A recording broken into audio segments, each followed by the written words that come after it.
The chair scraped against the rough pine floor like a gunshot, and every man at the table went absolutely still. There were 5 of them, weathered, sun-cracked, loyal to the bone, and not a single one of them had thought to bring a 6th chair to the long supper table until Florence Hawthorne walked through the door of the Abbott Ranch house and stopped them all cold with her presence. She stood in the doorway with dust on her traveling coat and fire in her dark eyes, and the silence that fell over that room was the kind that precedes lightning. Then Caleb moved first. He was the youngest of Grant Abbott's ranch hands, barely 20, and he scraped his chair back and stood up so fast he knocked his coffee mug sideways. "I'll get a chair," he announced, with a conviction that suggested he had just volunteered for something sacred. "The hell you will," said Decker, already on his feet, twice Caleb's age and twice as competitive, his chair crashing back against the wall. "Boys," that was Thomas, the foreman, quiet and deliberate, who was also now standing. "I'll bring the chair," said Red Sullivan from the far end of the table, who had never in his life moved quickly for anything and was now moving quickly for this. Only Hatch, the 5th man, stayed seated, but he was watching Florence Hawthorne with an expression that said he was calculating whether he could beat the others to the storage room. And Grant Abbott, tall, dark-haired, 31 years old, with a jaw like carved stone, and eyes the color of a winter sky, stood at the head of the table and felt something happen inside his chest that he had not felt in a very long time.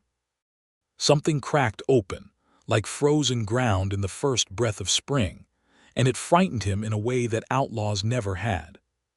He looked at Florence standing in his doorway, and he thought, with a certainty that shook him to the foundation, "She is going to ruin everything I have built to protect myself, and I am not going to be able to stop her." 6 weeks earlier, Florence Hawthorne had been standing in the telegraph office in Abilene, Kansas, reading a letter that her sister had sent from a place called Ridgeline, Texas, and wondering how one single human being could manage to create so much chaos in a single correspondence. Her sister Clara had written that she was getting married. That was the first shock. The second shock was that Clara had been carrying on a courtship by letter for 4 months without mentioning a word of it. The third shock, and the one that made Florence grip the letter so hard it crinkled at the edges, was the postscript. "Florence, dear, I have told my intended that you are coming to attend the wedding, and I have told the good people of Ridgeline that you are a schoolteacher, which you were before you left Memphis, so it is not a complete untruth, and they are desperately in need of one, so do please come and perhaps make yourself useful while you are here."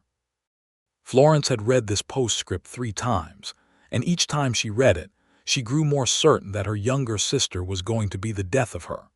She was 26 years old. She had spent the last 4 years in Abilene helping her aunt manage a boarding house after their parents died of typhoid in the spring of 1878, and she had done it without complaint because someone had to. And Florence Hawthorne was constitutionally incapable of leaving a problem unsolved. She had taught school for 2 years in Memphis before that, and she had been good at it, genuinely and honestly good at it, the kind of teacher that children remembered.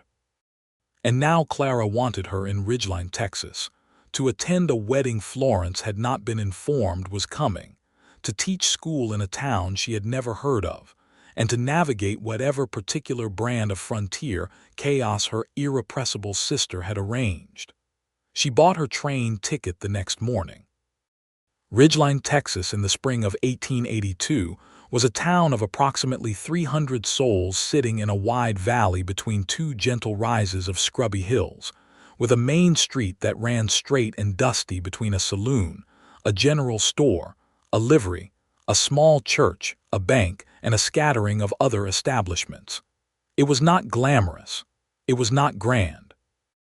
But it had the clean, open quality of a place that was still deciding what it wanted to be, and Florence, stepping off the stagecoach with her 2 bags and her best composure, looked at it and felt something stir in her that she had not expected to feel.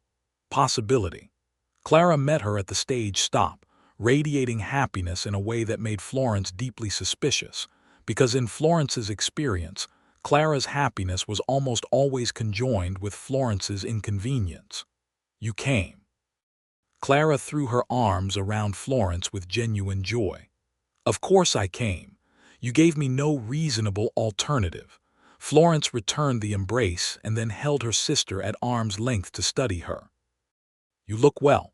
Who is this man you have agreed to marry, and why have I not been consulted?" "His name is James Fairweather, and he is wonderful, and you will love him, and I am sorry I did not tell you sooner." Clara had the grace to look briefly guilty before the happiness overwhelmed it. "Come, I will take you to meet Mrs. Patterson. She runs the boarding house, and she has a very clean room for you, and the town council met last Tuesday, and they are so pleased you are coming to teach." Clara. Florence. "I have not agreed to teach." Clara looked at her with calm certainty. "Yes, you have." Florence opened her mouth, closed it, picked up her bags, and followed her sister down the main street of Ridgeline, Texas, because in the end, Clara was right.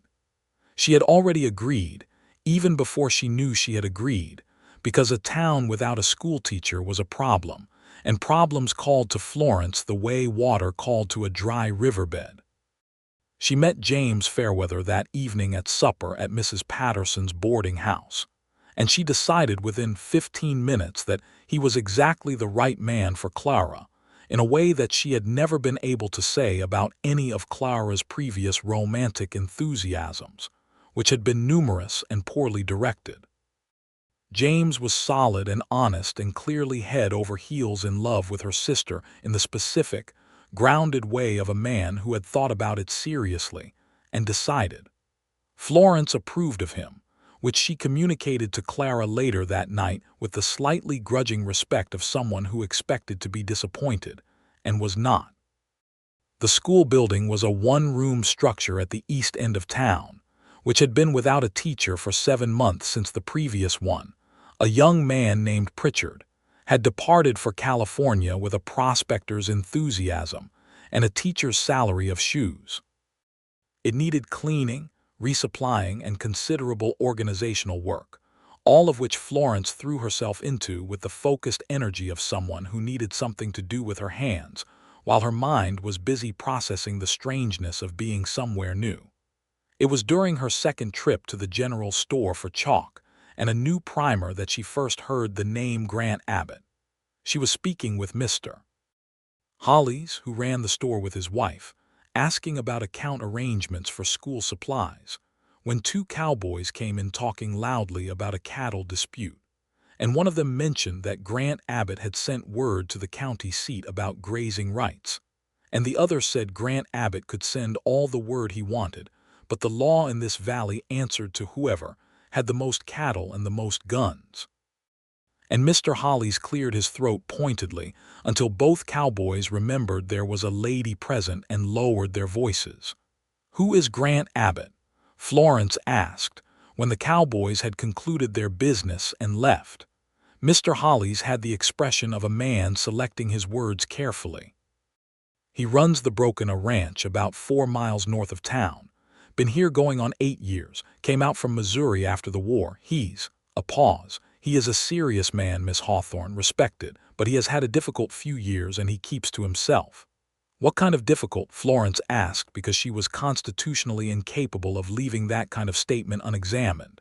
Mr. Hollis met her eyes briefly. "He lost his wife 3 years ago. Her name was Catherine.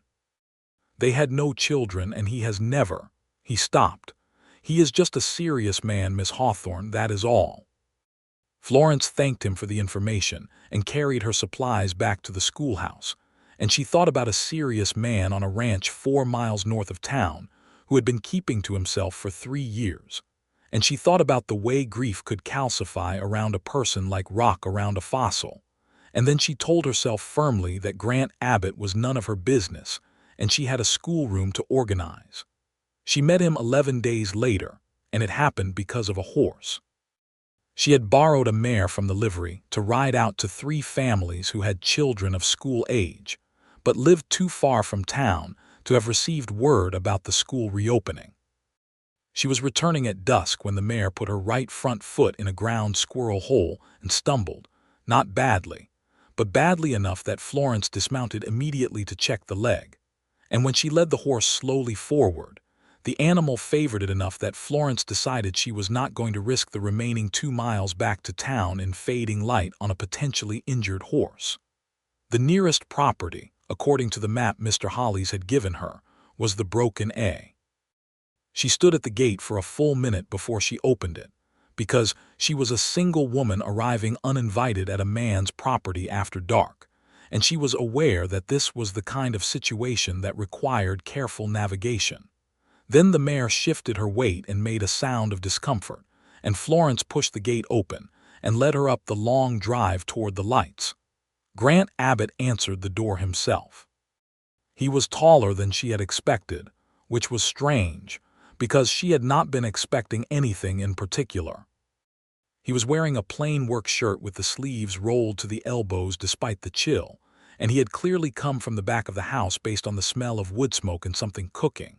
His hair was dark and needed cutting, and his eyes, when they found her in the lamplight spilling from the doorway, were the most guarded eyes she had ever looked into, and Florence Hawthorne had looked into the eyes of a great many people. "I'm sorry to disturb you," she said, before he could speak. "My name is Florence Hawthorne. I'm the new schoolteacher in Ridgeland. My borrowed horse went lame about a mile back, and I could see your lights. I was hoping you might allow me to stable her here overnight and send word to the livery in the morning." He looked at her for 3 full seconds without saying anything, and she held his gaze steadily because she had learned a long time ago that looking away first was a concession she could not afford. "Come in," he said finally. "The horse first." Something shifted in his expression, almost imperceptibly. "Yes, the horse first." He pulled on a coat from the hook by the door and came out into the gathering dark without another word, and Florence led him to where she had left the mare tied at the fence, and he crouched and ran his hands down the animal's leg with a competence and gentleness that Florence noticed and filed away. "She's not badly hurt," he said, straightening.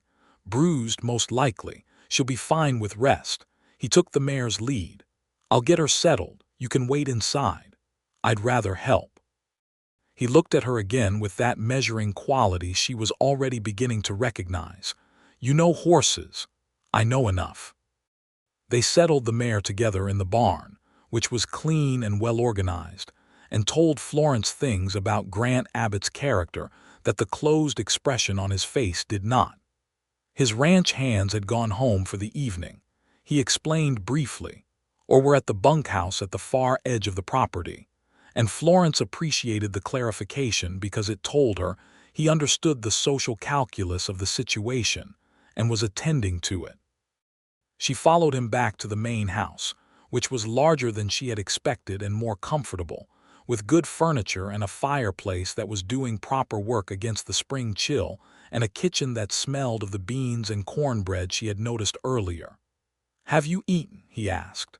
"No," she admitted, because it was true and because lying would have been inefficient.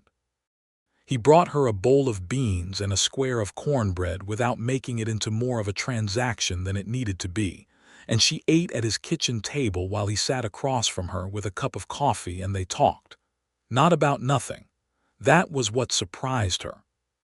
She had expected polite small talk from a man who kept to himself, but Grant Abbott, once he decided to speak, spoke with a directness and intelligence that she found herself leaning forward to meet. He asked about the school, real questions, practical questions, the kind that told her he was thinking about the problem of educating children on the frontier in actual terms rather than politely. He asked about where she had come from, and she told him about Memphis and Abilene without softening any of it, because she had found it was always better to present your actual history than a polished version of it. He offered almost nothing of his own at first. "Mr. Hollis tells me you've been at the Broken A for 8 years, she said when she had finished eating and was cradling her own cup of coffee. "That's right. From Missouri." "Yes." "What was in Missouri?" The pause was brief but real. "Nothing," he said, by the end. She looked at him across the table and thought about the weight of that word, by the end, and what it implied about beginnings, and she said, "I'm sorry," in a tone that was not performative sympathy but actual acknowledgement, and something in his face shifted slightly, like a door moving a quarter inch on its hinges. He had one of his hands send her back to town in the morning with the wagon, and it was all completely proper, and she thanked him, and he said she was welcome, and neither of them said anything that was in any way remarkable, and Florence spent the entire 4-mile ride back to Ridgeline thinking about the way he had looked at her across the kitchen table, as if she were something he could not quite determine how to categorize. She opened the school the following Monday to 14 children, ranging in age from 6 to 14, and she threw herself into the work with the focused intensity that was her most reliable defense against thinking too hard about things that were not her business. She wrote lesson plans in the evenings and visited families on the weekends, and helped Clara with wedding preparations on Sunday afternoons, and she was busy, genuinely busy, and she did not think about Grant Abbott more than was reasonable. She thought about him quite a lot. He appeared in town about a week after her arrival at his ranch, riding in for supplies with 2 of his hands, and she saw him from the window of the schoolhouse and watched him dismount and tie his horse with the fluid economy of movement of someone who had done it 10,000 times, and she turned back to her students and made herself focus on the lesson. He stopped by the schoolhouse. She had not expected that. She was alone. It was after 3 when the children had gone home, and she was at the blackboard writing vocabulary words for the next day's lesson when she heard boots on the steps and turned to find him in the doorway with his hat in his hand. "Miss Hawthorne." "Mr. Abbott." She set down her chalk. "This is a surprise. I wanted to ask about the children from my property line." He stayed in the doorway, which she appreciated because it was the correct behavior and she was paying attention to his correct behavior. "The Dunmore family, Tom and Helen Dunmore, have 3 kids. I don't know if they've enrolled." "They have not," Florence said. "I rode out there last week and spoke with Mrs. Dunmore, and she said they would come when the planting was less urgent." He nodded slowly. "The Dunmores are—" He stopped, chose a different route. "Tom has a hard time asking for help. If the school ever needs something the county won't provide, I can help." Florence looked at him for a moment. "That is a generous offer. It's a practical one." He turned his hat in his hands. "A town needs educated children to survive." "Yes," she said, "it does." He came back twice more that week, each time with a practical purpose. He brought a load of firewood because the schoolhouse box was low, and he brought it himself rather than sending a hand, and Florence was aware that this was a thing worth noting. The second time, he repaired a broken hinge on the front door that had been sticking since she arrived, and he did it efficiently and without ceremony while she continued teaching, and the children watched him with the frank curiosity of the young. "Who is that man?" asked 8-year-old Rosie Dunmore, who had indeed appeared the previous Thursday with her 2 brothers, once the planting pressure eased. "That is Mr. Abbott," Florence said. "He owns the ranch north of town." "He keeps looking at you," Rosie said, with the devastating candor of childhood. "Rosie," Florence said, "please open your primer to page 14. She was aware that the town was watching. Small towns watched everything, and a serious, self-contained widower who had kept entirely to himself for 3 years suddenly making repeated visits to the new schoolteacher was exactly the kind of thing that Ridgeline, Texas would observe, discuss, and form opinions about. Mrs. Patterson had mentioned Grant Abbott's visits in a tone of careful neutrality that barely concealed her delight. Mr. Hollis had smiled at her in a way that she had chosen not to acknowledge. Clara had been barely restrained. "He likes you," Clara said on a Saturday afternoon when they were hemming Clara's wedding dress in Mrs. Patterson's sitting room. "He is being neighborly," Florence said. "He has not been neighborly to anyone in 3 years. Clara, Florence, mind your hem." What Florence did not say to Clara, or to anyone, was that she was already in territory she had not expected to enter, that every time she was in Grant Abbott's vicinity, she felt the particular alertness of being near something important, and that she was frightened of it in the specific way she was frightened of things she actually wanted. She had learned, over the years since her parents died, and her life became about managing other people's needs and solving other people's problems. That wanting things for herself was a complicated and sometimes treacherous business. She was good at the school. She was good at the boarding house, good at being useful, good at the practical mechanics of keeping things running. She was less practiced at the vulnerability of wanting something real. And Grant Abbott felt real in a way that very few things in Florence Hawthorne's carefully managed life had ever felt. He felt like something that mattered. The crisis arrived in the third week, disguised as a man named Varden Cole.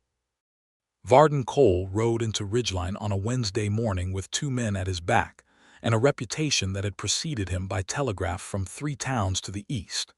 He was a land speculator in the most aggressive sense of the word, which in 1882 in Texas meant a man who identified valuable property, created legal or extra-legal pressure on its owners, and acquired it by whatever means were available. He had already displaced 2 families in Callahan County. He had set his sights on the valley around Ridgeline because the water rights were excellent and the railroad was coming closer every year. Grant Abbott's broken A sat on the best water in the valley. Florence learned all of this from Mr. Hollis, who was not a man given to alarmism, but who told her the story of Varden Cole with the quiet seriousness of someone who understood what was at stake. She learned additional details from Thomas, Grant's foreman, who came into town 2 days after Cole's arrival and spoke to the sheriff with the contained urgency of a man reporting a threat he could not yet prove. She had not seen Grant since Cole's arrival, but on the 4th day he rode into town alone, and he tied his horse in front of the general store, and she watched from the schoolhouse window as Varden Cole, who had been making himself very visible and very sociable on the main street, crossed to intercept him. She should not have gone out. It was none of her business. She had a classroom full of children and a lesson on arithmetic in progress. She went out. She was not close enough to hear the words, but she could read the body language with perfect clarity. Cole was all expansive confidence, gesturing, smiling, the performance of a man who wanted to appear reasonable. Grant stood with his arms at his sides and his weight balanced and his face closed, saying very little, conceding nothing. She watched Cole's smile sharpen when the pleasantries failed, watched him say something that made Grant's jaw tighten, watched him tip his hat and walk away with the air of a man who was not finished. Grant stood where he was for a moment after Cole left, and then he turned and looked directly at her across the street, because of course he had known she was there. She walked across to him. "Was that Varden Cole?" she asked. "Yes." His voice was flat. "What does he want?" The broken A, he said it without inflection, but there was something underneath it, layered and dark, the weight of 8 years of work and everything it had cost him to build it. "He has a lawyer coming from Austin. Says he has found irregularities in my land title from when I filed in '74. Florence felt something harden in her chest, the familiar iron of injustice, the thing that had always made her a good teacher and a difficult person to argue with. Are there irregularities? No, the word was certain, but a good enough lawyer can create them. You need a lawyer, I know.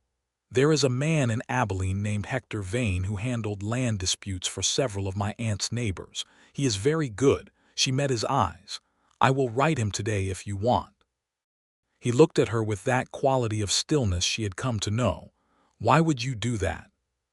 "Because what Cole is doing is wrong," she said simply, "and because you have been kind to my students and to me, and because I know Hector Vane and you do not." Something moved in his eyes, quick and genuine and then quickly managed. "I'll pay for the letter and the lawyer." "Obviously," she said, and he almost smiled.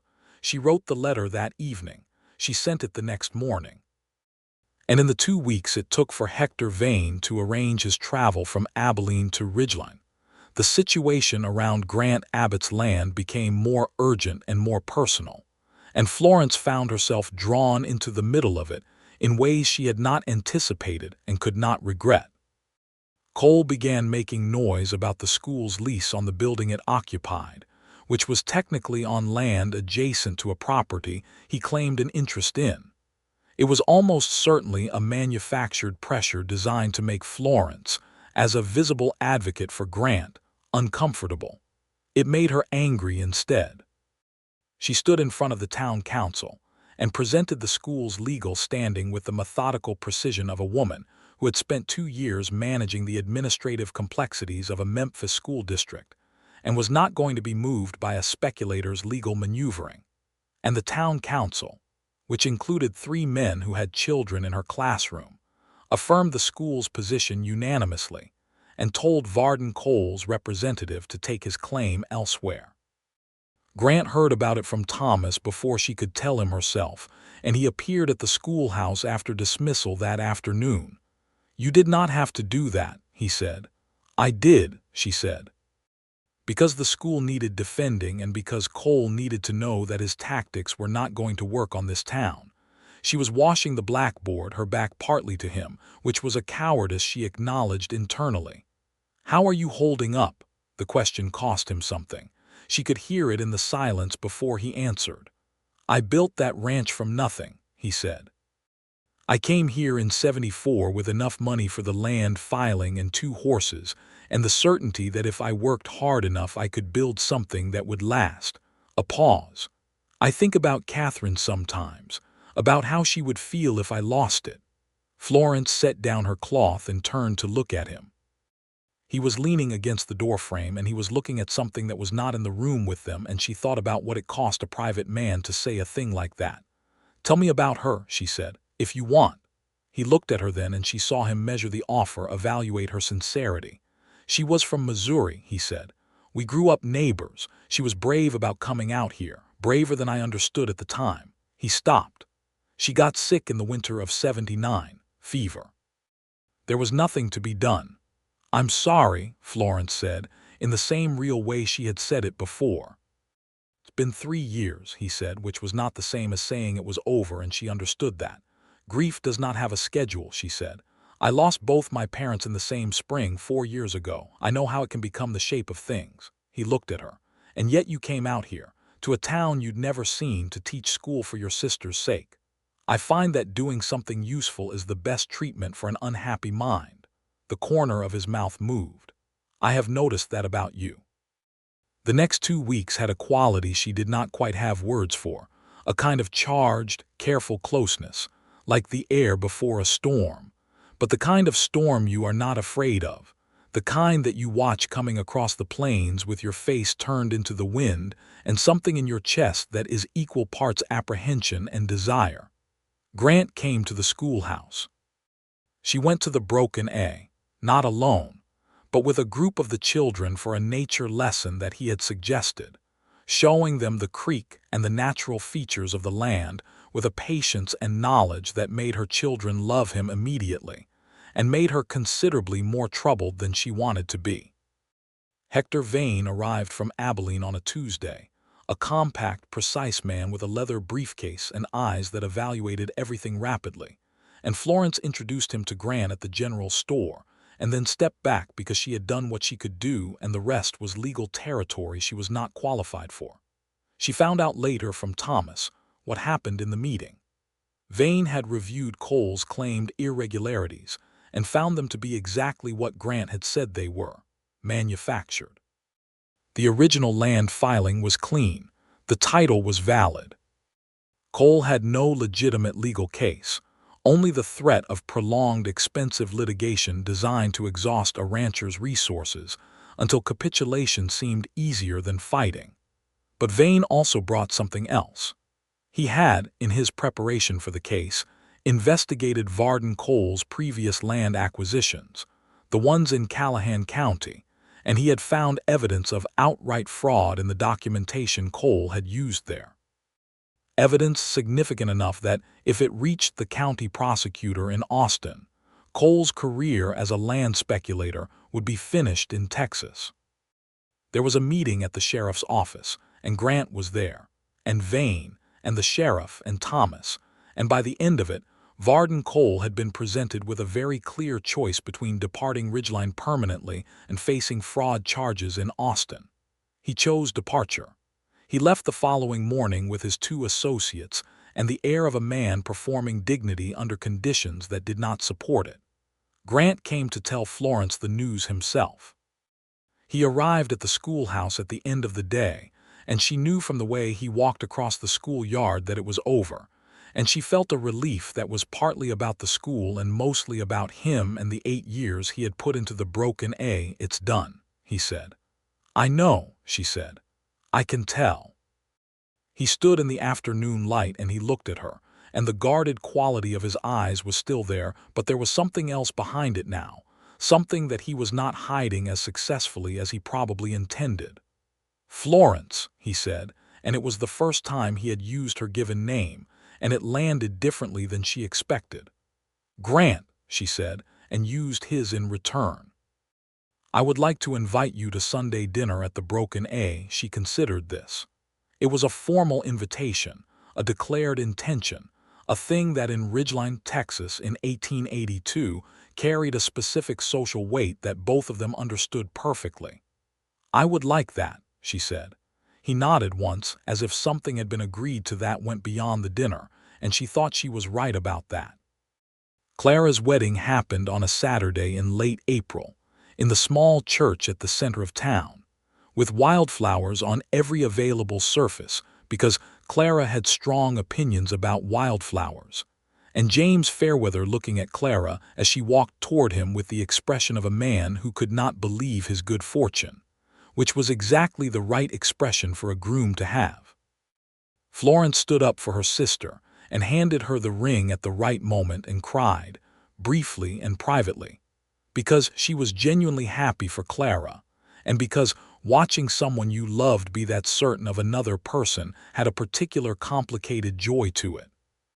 Grant Abbott sat in the third row with his foreman Thomas and did not look particularly comfortable in his church clothes, but he was there, which she noted, and his eyes found her once across the rows of seated guests, and she looked back at him for a moment before turning her attention back to the ceremony. The wedding supper was at the Fairweather property, which James had been preparing for months, and most of the town came, as most of the town came to any event that offered food and celebration, and Florence found herself sitting across from Grant at one of the long tables, and talking for 4 hours in a way that felt entirely effortless and entirely unprecedented in her experience. They talked about books. That surprised her, and then it did not surprise her, because she had already understood that Grant Abbott was an intelligent man who had chosen, for his own reasons, to direct his intelligence primarily into the practical. He had a real library in the ranch house, which she had glimpsed through a doorway on her first visit, and he had opinions about what he had read, genuine opinions, the kind that came from thinking rather than from the desire to appear thoughtful. They talked about Missouri and Memphis, and what it meant to leave the place you were from and whether the West was a place people came to, because they were running towards something or away from it. "Both, usually," Florence said. "Which one for you?" She thought about it honestly. "Toward," she said, "even if I did not know that until I got here." He looked at her across the table with the direct honesty she had come to expect from him. "I came running from," he said, "and I stayed because I had built something. And now—" He stopped and then started again on a different course. "And now I think there is something here worth staying for that I did not know about when I chose to stay." She held his gaze and did not look away, and did not pretend. She had not understood exactly what he meant. Sunday dinner at the Broken A was the following day, and Florence arrived to find 5 ranch hands who had clearly been informed that the dinner was a serious occasion, and had dressed accordingly, which meant that 4 of them had clean shirts and combed hair, and Thomas had polished his boots. They arranged themselves in the kitchen with a collective awkward formality that told her everything about Grant's standing with his people, and what this dinner meant. She was introduced all around. Caleb was the youngest, barely 20, with an open face and the habit of speaking before thinking, which she liked immediately. Decker was 40-something, a former Texas Ranger who had worked for Grant for 5 years and had the steady competence of a man who had seen everything and was surprised by very little. Thomas she knew already, quiet and capable. Red Sullivan was a lean, red-headed man from Alabama who talked about horses the way poets talked about love. And Hatch was a solidly built man of about 30 who said very little but watched everything, and whose opinion, she sensed, carried particular weight with the group. Grant had cooked himself, which she had not expected, and he had made it look like he had not tried, which she recognized as its own kind of effort. There was a roasted chicken and biscuits and spring beans from the kitchen garden, and a pie that she later learned Thomas had made under strict instructions not to mention that he had made it. They sat down at the table, the 6 of them, and it was only then that the absence of a 6th chair became apparent. There was a chair at each of the 5 settings that the men used, and Grant had placed himself at the head, and there was a setting for Florence but nothing for her to sit on. Grant looked at the table with an expression she would have paid money to photograph. Caleb saw it first and moved like lightning, his chair scraping back, announcing that he would get one. Decker was on his feet before Caleb had finished the sentence. Thomas stood up with a foreman's authority. Red Sullivan was already heading for the storage room. Hatch calculated his chances, and Grant Abbott stood at the head of his table with 2 high points of color on his cheekbones, and the expression of a man who had planned this dinner very carefully and had not planned this part at all, looking at 5 grown men who were physically fighting for the right to bring a chair to Florence Hawthorne. Florence looked at Grant. Grant looked at Florence.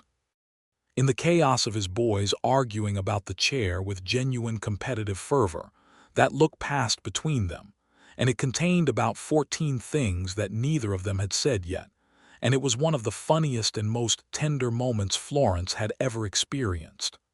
"Caleb gets the chair," Grant said, in a voice that carried over the argument, and the room went quiet. Caleb, who had technically moved first, straightened up with the triumph of a young man who has won a minor war, and disappeared into the storage room, and returned with a perfectly good chair, which he placed beside Florence's setting with great ceremony. "Thank you, Caleb," Florence said, with the gravity the moment deserved. "Yes, ma'am," said Caleb, and sat back down looking extremely pleased with himself. Decker looked at the table. Red looked at the ceiling. Thomas examined his fork. Hatch said nothing and ate a biscuit.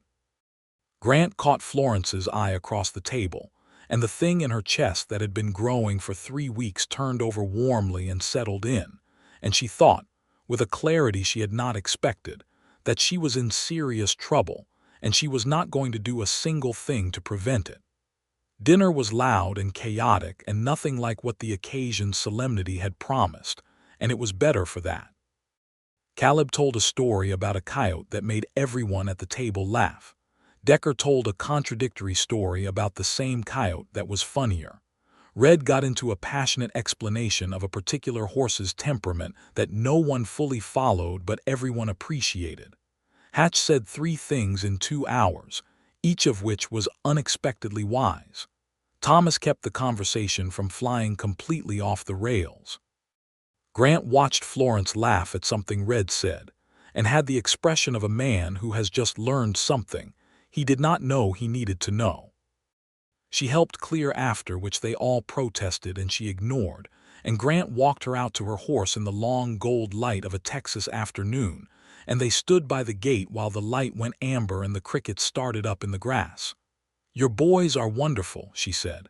"They are a complete disaster," he said, with a warmth that denied the words. "Yes," she agreed. "That is what I meant." He looked at her in the amber light and said, with the directness that was his most distinctive quality, "I would like to court you properly, Florence, if you are willing." She looked back at him and felt the truth of it, the solid, uncomplicated, terrifying truth of what she wanted. "I am willing," she said. He nodded, and she saw the thing behind his eyes shift, something old and heavy moving slightly, not gone but making room. "Good," he said, and then, because he was Grant Abbott, "I'll have someone bring the firewood before the week is out." Grant: "Yes. That is not courtship, that is firewood delivery. It can be both."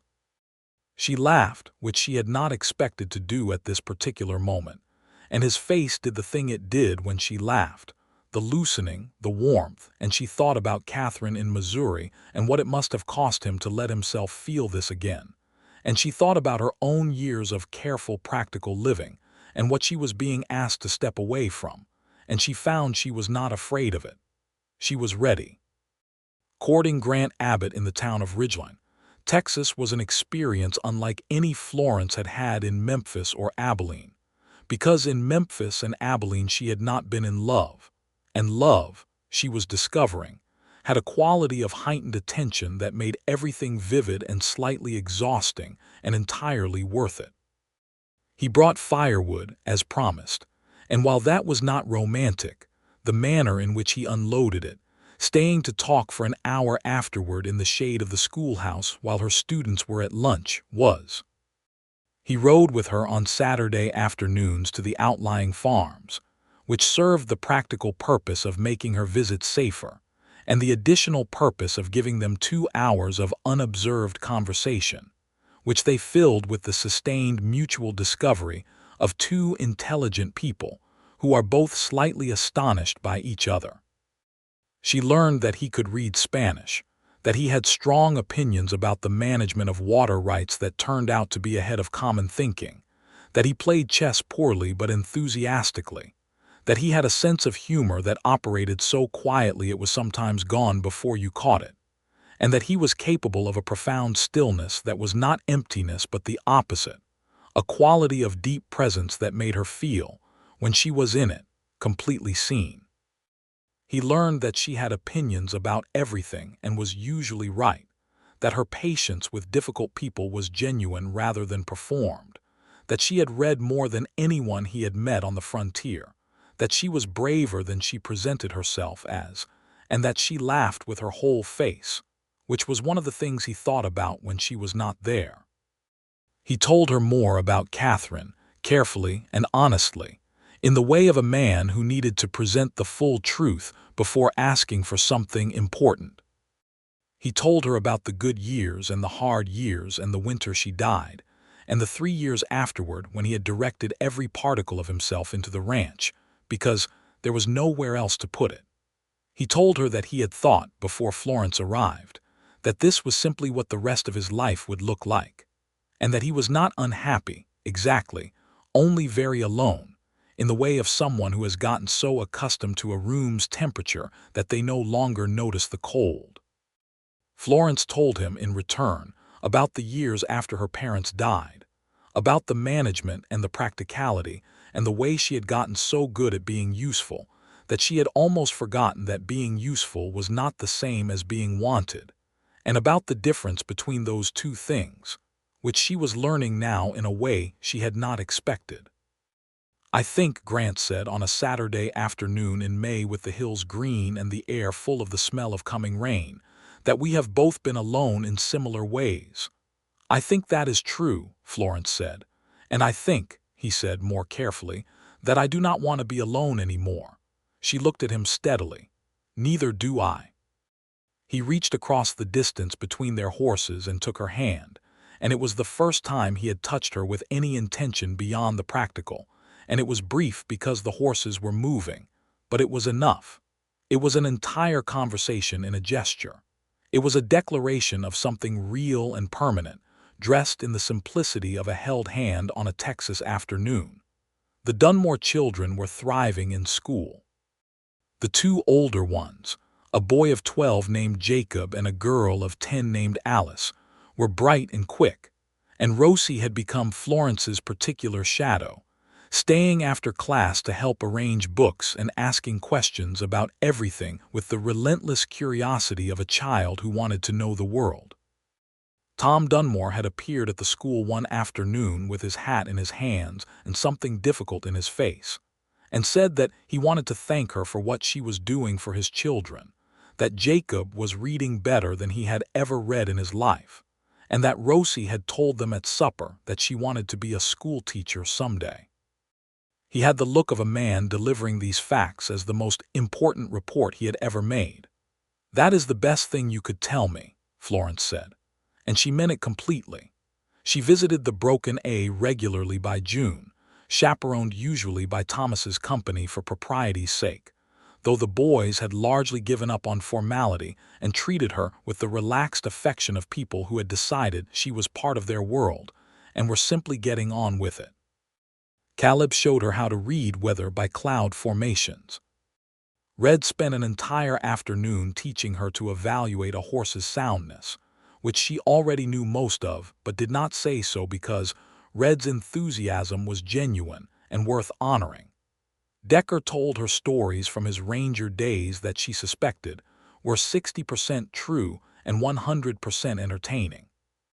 Hatch, who said little, once spent an hour showing her the best path through the property to a creek view he considered the finest in the valley, and did not say one unnecessary word the entire time, which she found completely restful.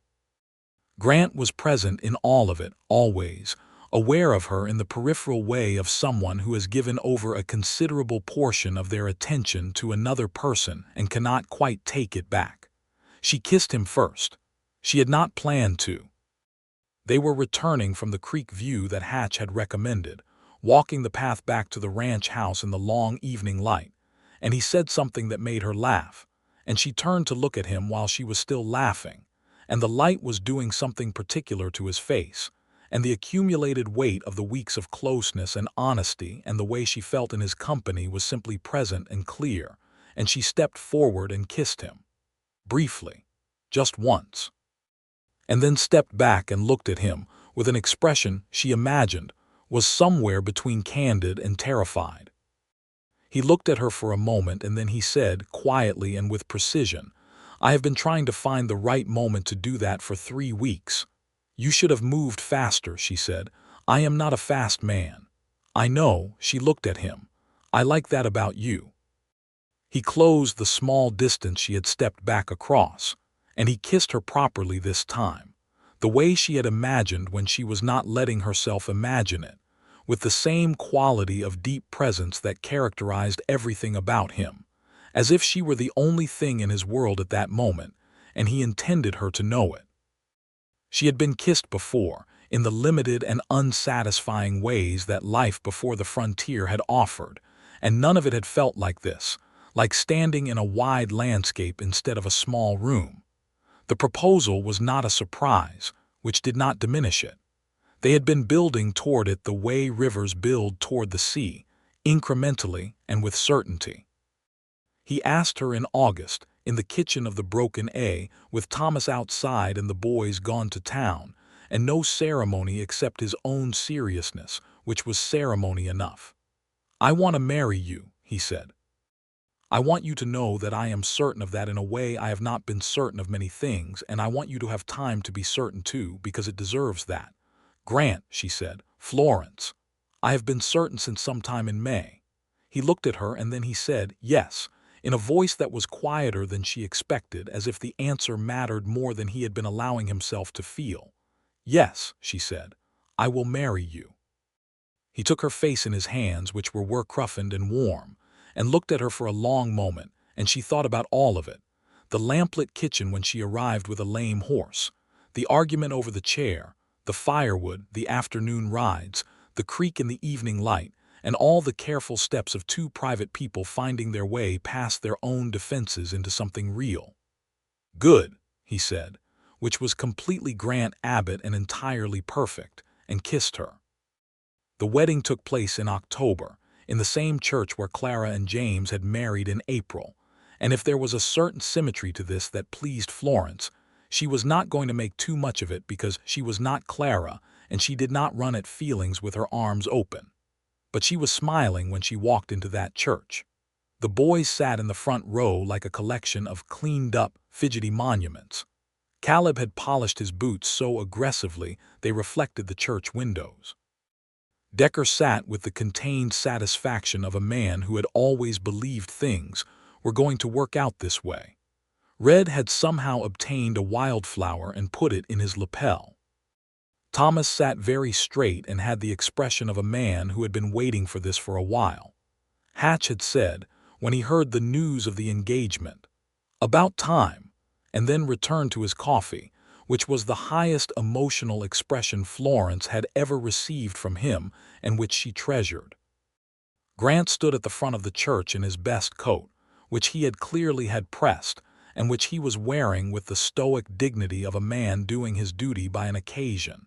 And when Florence appeared in the doorway, something happened to his face that she was going to keep for the rest of her life. It was joy.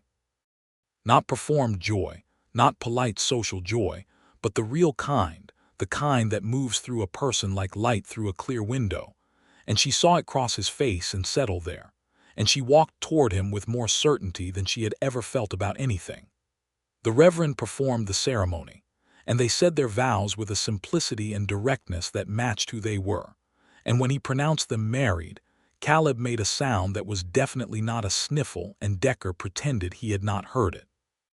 The celebration afterward was at the Broken A, because it was the Broken A now in the sense that mattered, Florence's home as much as Grant's, and the town came, and Clara and James came, and Mrs. Patterson brought 3 pies, and Mr. Hollies made a toast that was unexpectedly beautiful and made Florence's eyes sting, and the boys were loud and enthusiastic, and fell over each other getting Florence the first chair and the best plate and the largest piece of pie, which had become, in the months since the first dinner, a kind of affectionate tradition of one-upmanship that Florence found entirely charming. She danced with each of them, in the firelight in the yard, because Red had produced a fiddle from somewhere and Caleb's brother had come in from a neighboring ranch with a harmonica, and the night was warm and full of stars, and she danced with her husband last, in the middle of the yard with the firelight and the stars and the music and the people she loved around her. She put her head against his shoulder, and she felt him hold her with the same quality of deep presence she had known from the first, the completeness of his attention, and she thought about all the miles between Memphis and Ridgeline and all the ways she had arrived at this exact point in the universe. "Are you happy?" he asked quietly against her hair. "Yes," she said, without qualification. "Are you?" "More than I knew how to expect," he said. The first year of their marriage had the quality of good weather that you appreciate more deeply because you know what storms feel like. They established the rhythms of a shared life with a practicality and willingness that made the adjustments easier than Florence had been told to expect. She continued teaching, which Grant supported without reservation, because he was a man who understood that purpose was not a luxury, and that Florence's purpose was as real and necessary as breathing. She helped him with the bookkeeping, which freed him several hours a week, and those hours they spent in the library, reading and arguing about what they read, which was one of Florence's favorite activities. The boys adapted to her presence at the Broken A the way they adapted to all good things, which was with exuberant possessiveness. Caleb continued to bring things to her attention with the urgency of a herald. Decker fixed problems before she noticed them. Red named a new foal Florence, which she pretended to find excessive and privately loved. Thomas ran the ranch with his usual quiet efficiency and looked satisfied in a way he had not looked before. Hatch, when he spoke with the accumulated weight of a man who has been saving his words carefully. The Dunmore children progressed. Jacob was accepted into a school in Austin at the end of Florence's second year of teaching, which she heard about in a letter from Tom Dunmore that she read 3 times, and then showed to Grant, who read it and said, "Good," in the tone he used when he meant something deeply. Alice became her teacher's shadow in the way Rosie had been the year before. Rosie, at 9, was already teaching the younger children what she had learned. In the spring after their first anniversary, Florence told Grant she was expecting a child, and he received the news in the kitchen with the coffee still in his hand and an expression that went through several stages rapidly before settling on something she could only describe as overwhelmed. "Grant," she said, "breathe." He set down the coffee. "We are going to have a child," he said, as if testing the sentence. "Yes," she said, "in November, I think." He came around the table to her and held her face in his hands in the way he had done the night she said yes. And he said, "Florence," in the voice he used when words were insufficient, and she put her hands over his hands and let it be. The news traveled through the Broken A at a speed that Florence had come to associate with any significant event on the ranch, which was to say almost instantaneously and with considerable enthusiasm. Caleb was the first to know after Grant, owing to his uncanny ability to be in the right place at the right time, and he announced it to the others with a fervor that suggested personal pride. Decker said nothing, but appeared at the kitchen door that afternoon with a wood cradle that he had evidently made at some previous point and stored, which Florence and Grant both chose not to examine too closely because the implications about Decker's level of anticipation were genuinely moving. Thomas bought the baby a hat at the general store. It was too large by several sizes and entirely practical and completely unlike anything a baby needed, and Florence put it on the shelf in the room they were preparing and looked at it every morning. Red named a second foal Florence before being gently redirected. Hatch said, "Good," when he heard, and that was enough. The baby arrived in November as predicted, during a night that Grant spent in the hallway outside the bedroom with Thomas, and afterward, when the doctor confirmed that everyone was safe and healthy, he came into the room and looked at the child, and at Florence with an expression that dismantled him entirely for about 30 seconds before he reassembled himself. The child was a boy, Grant's son. They named him Charles, after Grant's father, with Hawthorne as his middle name, after Florence's family, because Florence said she intended her family to be present in the name in some form, and Grant agreed immediately, which was one of the things she loved about him. Charles Abbott came into the world with his father's dark hair and his mother's direct, evaluating eyes, and the boys of the Broken A received him with the collective delight of men who had been starved of something small and good, and were now being given too much of it all at once. Caleb held the baby for an entire afternoon, with the focused terror of someone carrying something invaluable and fragile. Decker carved him a small horse from cedar that Charles would spend years chewing on.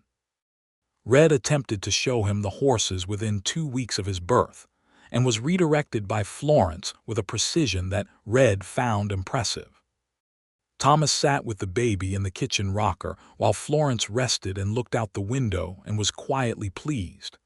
Hatch held him once briefly, with the competence of someone who had held many things carefully, and said, "He looks like his father," which everyone took as the highest available praise. Grant held his son with a quality of wonder that Florence watched every day and did not get tired of. He held him in the evenings after the ranch work was done, sitting in the rocking chair by the fire, and sometimes he talked to the baby in a low voice about things, about the ranch, about the land, about how the creek ran in winter, and sometimes he was quiet, and Florence, watching from the kitchen doorway, thought about all the years he had spent so alone in this house, and felt the fullness of what they had built together with a gratitude that went all the way through her. Ridgeline grew in their second year of marriage. The railroad came through 20 miles to the south, which brought new people and new commerce, and the school population doubled, which necessitated a second classroom that the town council funded after a presentation by Florence that they had learned by now to simply agree with to save time. A second teacher came, a young woman from San Antonio named Leela Marsh, who was competent and earnest, and who Florence mentored with the same practical care she brought to everything. Clara and James had a daughter by the beginning of Florence's second year, a red-haired child of extraordinary opinions named Eliza, who Clara raised with evident delight and James regarded with the baffled love of a straightforward man confronted with a child who was exactly like his wife. Florence and Clara saw each other most Sundays and maintained the particular closeness of sisters who have survived the same things and grown into each other as adults. Hector Vane, the lawyer from Abilene, wrote a letter in the spring of their second year to inform Grant that Varden Cole had been prosecuted for the land fraud in Callahan County and was no longer in the business of speculation, being currently engaged in a period of reflection in a federal facility. Grant read the letter twice, and then he walked out to the edge of his land and stood there in the morning air for a while, looking at the valley that was his, that he had built, that he had almost lost, that he was keeping. Florence watched him from the porch and waited. When he came back, she said, "All right." "Yes," he said, "all right." The summer Charles was to brought a particular joy to the broken A that Florence had not had a name for before and found, she now called ordinary life, which was not ordinary at all, but was what happiness looked like when it was well established and certain of itself. Charles had developed opinions about everything, in the manner of his mother, and expressed them with the physical determination of his father, which created a combination that kept everyone on the ranch in a state of watchful amusement. He had learned the word for horse before he learned the word for house, which pleased Red enormously, and Florence took in stride. Grant taught his son to ride on a gentle chestnut mare, walking beside them in the paddock with his hands ready and his face carefully neutral and his eyes betraying everything. And Florence watched from the fence and thought about Grant's face when she had first ridden into his yard with a lame horse and knocked on his door, and about all the distance between that night and this afternoon, and felt, with the clean, simple force of certain knowledge, that she had chosen rightly and been chosen rightly, and that this was the life she had been riding toward without knowing it from the very beginning. On a Sunday evening in late August of their third year together, they sat on the porch after Charles had been put to bed, and the ranch was quiet, and the stars were doing what stars do in the Texas summer, which is to say everything, and Florence was reading and Grant had a cup of coffee and the night was soft and real around them. "I have been thinking," Grant said. "About what?" "About the fact that Charles needs to understand that the world is bigger than this ranch." He turned his coffee cup in his hands. "I want him to see things, to know that what he has here is something worth choosing, not something he is limited to." Florence set down her book and looked at him with the particular quality of attention she gave to things that mattered. "You want to take him east, or wherever you want. You know more of the world than I do. I know different parts of it," she considered. "I think you are right that he should see it, but I also think he needs to understand that what is here is exceptional." She looked out at the dark sweep of the ranch, the hills against the star-filled sky. "I think we are very lucky." "Yes," he said, without any qualification, and reached over and took her hand, and held it in the quiet of the August night. She told him she was expecting their second child in the spring of the following year, on a morning in March when the hills were just beginning to turn green at the edges, and he received this news in the kitchen as he had the first, except this time he set the coffee down faster and crossed to her with more speed, as if he had been waiting for it and not known it. "Another one," he said. "Another one," she confirmed. "Good," he said, and held her, and Charles, who was 3 and had been watching from the doorway with his father's evaluating expression, said, "Why are you hugging?" in a tone of genuine inquiry. "Because we are happy," Florence said. Charles considered this philosophically and accepted it. The second baby arrived in October, a second boy, which Grant received with the same overwhelmed wonder he had brought to Charles's arrival, and which the boys of the broken A received with the full enthusiasm of people who had learned exactly how to do this and were prepared. They named him James, after Clara's husband, because the connection between the two families was deep and real and worth honoring in names. James Hawthorne Abbott arrived in the world with his mother's dark hair and his father's steady quality of attention, and he watched everything from the very first days of his life with a calm, assessing gaze that made Thomas say he was going to be a serious man.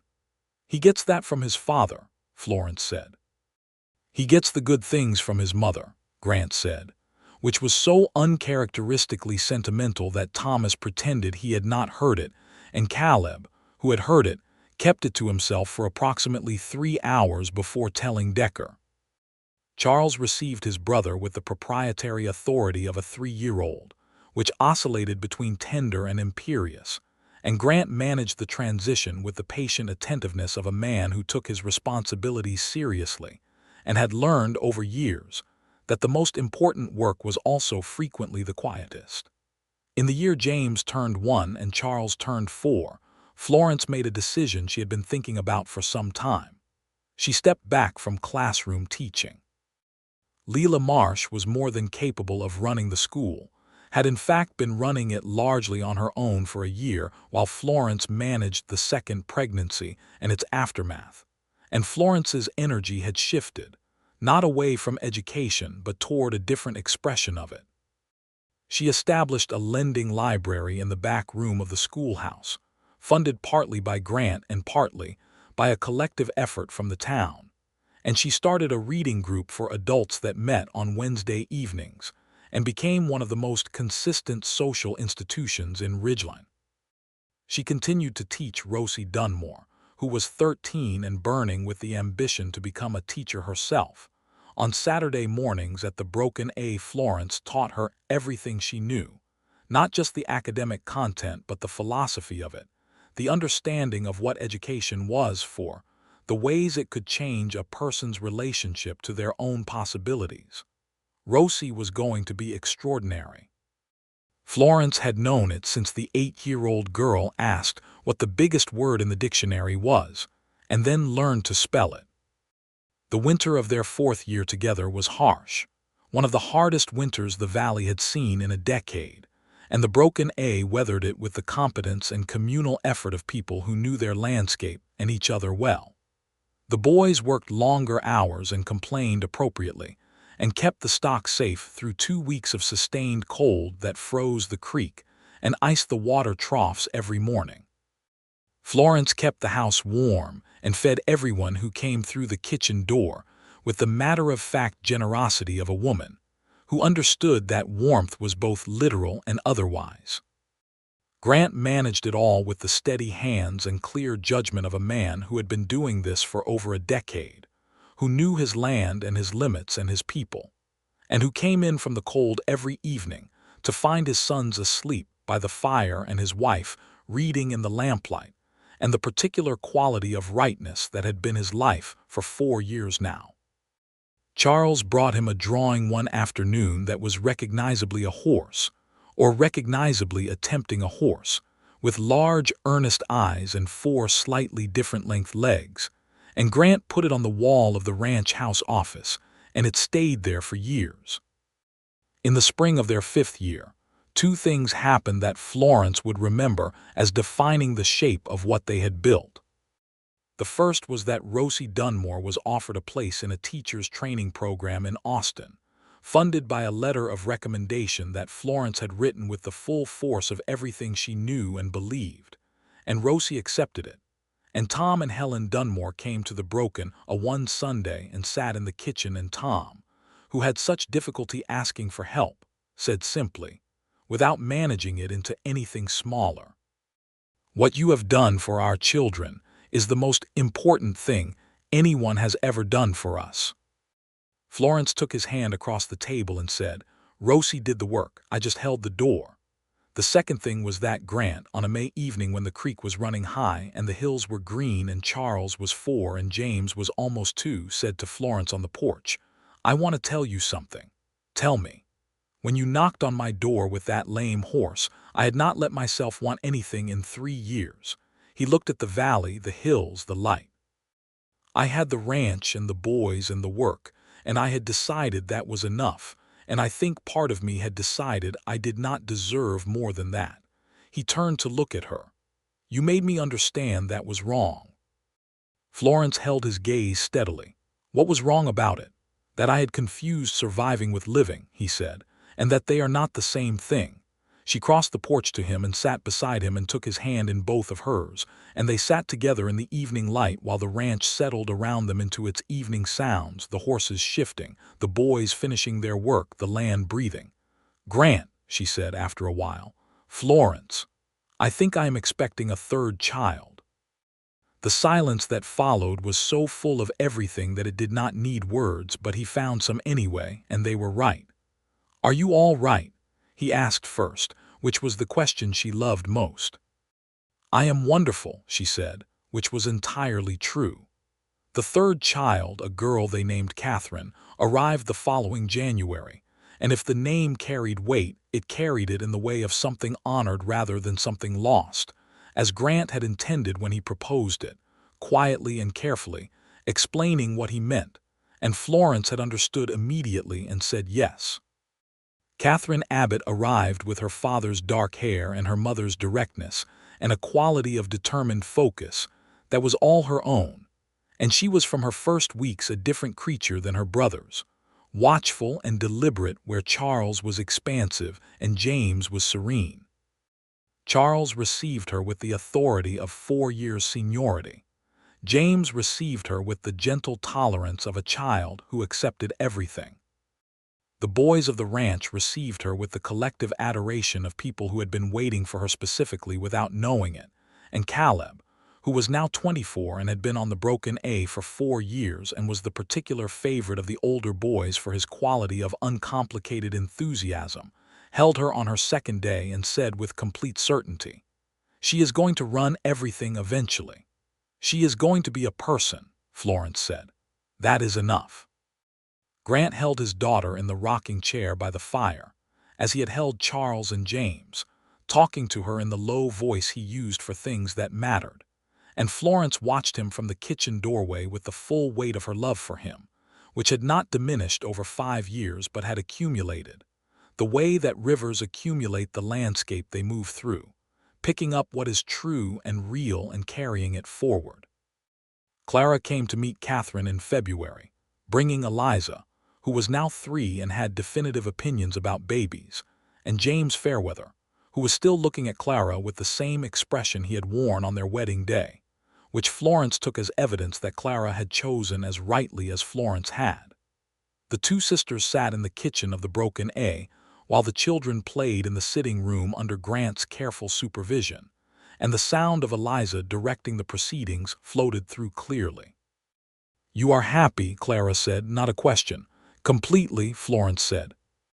"I told you," Clara said, with the serene confidence of someone who had been right about something important.